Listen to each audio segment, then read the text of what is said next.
Que faire sur scène si j'ai rien à dire? Ça en fait de la poussière. Ça en fait de la poussière. Ça en fait de la poussière.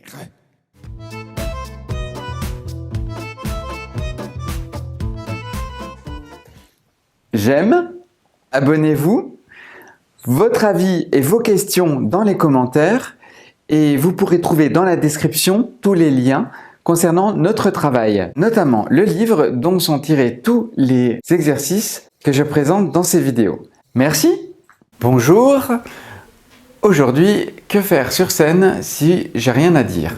On me demande souvent, qu'est-ce que je peux faire? Je suis sur scène, je n'ai rien à dire, je n'ai pas de réplique, ça va durer 10 minutes, je ne sais pas quoi faire, je m'ennuie, qu'est-ce que je peux faire? Aujourd'hui, on va essayer de voir un petit peu quoi faire dans ce cas-là et qu'est-ce qu'on peut mettre en place pour pallier à ce besoin de faire quelque chose sur la scène quand on n'a rien à dire, quand on n'a pas de réplique. On va d'abord un peu voir ce qu'on peut faire et après on va essayer de développer 3 exercices à ce propos. La première chose qu'on peut faire, c'est écouter les autres. Écouter vraiment les autres. Écouter les mots qui se disent vraiment. Vraiment être attentif aux paroles de l'autre, aux mots de ce qui se passe sur la scène. Pas juste ça passe et j'ai 10 minutes et... Non, non, vraiment écouter vraiment chaque mot qui se passe, être attentif. La deuxième chose qu'on peut faire, c'est réagir à ce qu'on entend.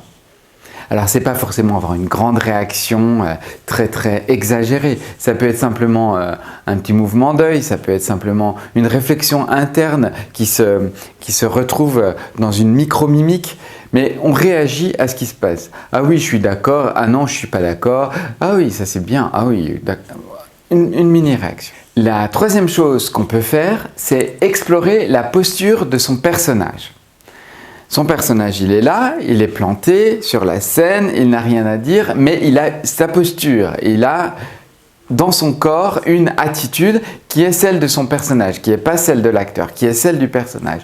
Et l'idée, c'est essayer de trouver et de rechercher où est la posture de son personnage. Si mon personnage, par exemple, il a les épaules en avant, admettons, essayez de penser à ça, de penser aux tensions des épaules, de penser aux équilibres, de penser comment corporellement je m'en sors avec mon personnage et essayer de l'améliorer. Un petit peu comme si on était en méditation et qu'on essayait d'arriver à un nirvana de la position de son personnage. C'est vraiment ça.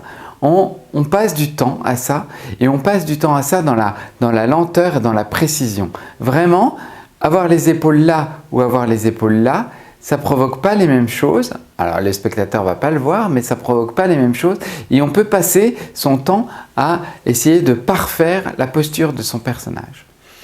Le quatrième tips que je peux vous donner, le quatrième conseil que je peux vous donner, ça va être de trouver à votre personnage un geste leitmotiv, un geste qu'on répète tout le temps et qui peut être répété de temps en temps. Par exemple, il se frotte les mains. Par exemple, il se gratte un petit peu l'oreille.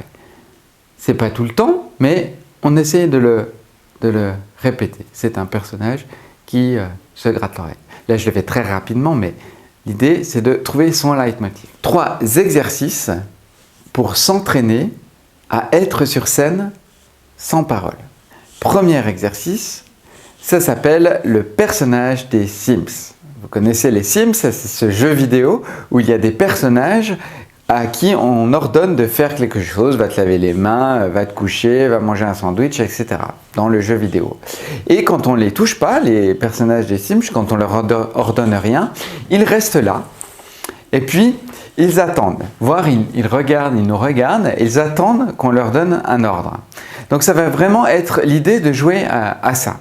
Et ce que vous allez faire, c'est vous allez définir 4 ou 5 actions que va faire votre personnage et les passer en boucle.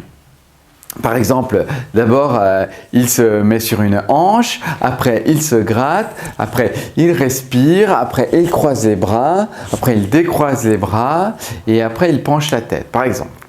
Et puis l'idée, ça va être de venir sur scène et de déclencher toutes ces actions, les unes après les autres, plusieurs fois de suite.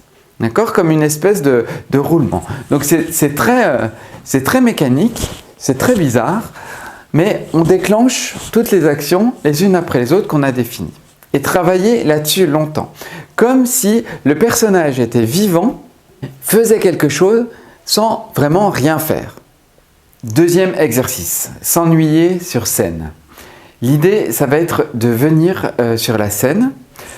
C'est un exercice d'entraînement. Hein. L'idée, ça va être de venir sur la scène, de s'asseoir en tailleur, de rester immobile en tailleur sur la scène et d'attendre. D'attendre le plus longtemps possible, d'attendre un besoin, une envie de faire quelque chose. Donc je viens sur la scène, je me pose en tailleur et j'attends qu'un besoin vienne à moi. Par exemple, le besoin de toucher un petit bout de papier qui est devant moi, le besoin de me gratter, le besoin de pencher la tête. J'attends qu'il y ait un besoin.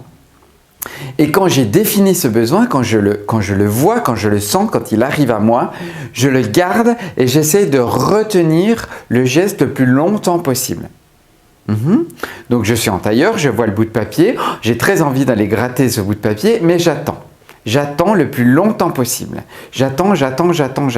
Et quand j'en peux plus, quand je vois que je suis au bout de mes limites d'attendre, je vais aller gratter le papier, effectivement. Mais je vais le faire 3 fois de suite. Donc je le fais 3 fois de suite. Tac, tac. Et puis, une fois que c'est fini, je respire et j'attends de nouveau un autre geste. Quelque chose d'autre, un besoin qui va venir à moi, etc., etc. Ça, le faire plusieurs fois de suite. L'idée, c'est de se concentrer, d'amener son esprit à se mettre un petit peu en attente ou en suspension sur quelque chose qui est à faire. C'est une concentration avec un objectif pour essayer de retenir et de voir ce qui se passe à droite et à gauche et quels sont les besoins que moi je ressens à l'intérieur de mon corps. Troisième exercice. Je vais appeler ça « Tout est normal ». L'idée, c'est de se tenir debout, quelque part, et de regarder autour de soi. Et de se dire, de se répéter la phrase suivante, comme un mantra, c'est normal, tout est normal, c'est normal, tout est normal. Donc on se place, on se pose, le corps est disponible, je regarde ce qui se passe autour de moi et je me dis, ça c'est normal. Je vois le tupperware là-bas, dans la petite kitchenette là-bas. Il est posé comme ça, avec le couvercle à l'envers dessus. Il est bleu, c'est normal, tout est normal. Ok?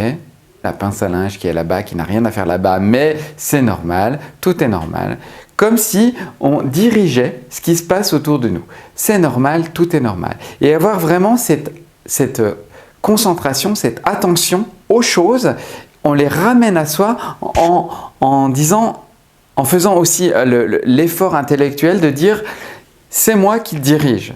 S'il y a quelque chose là-bas qui est là-bas, c'est parce que je l'ai décidé et parce que c'est comme ça que ça doit être et c'est normal.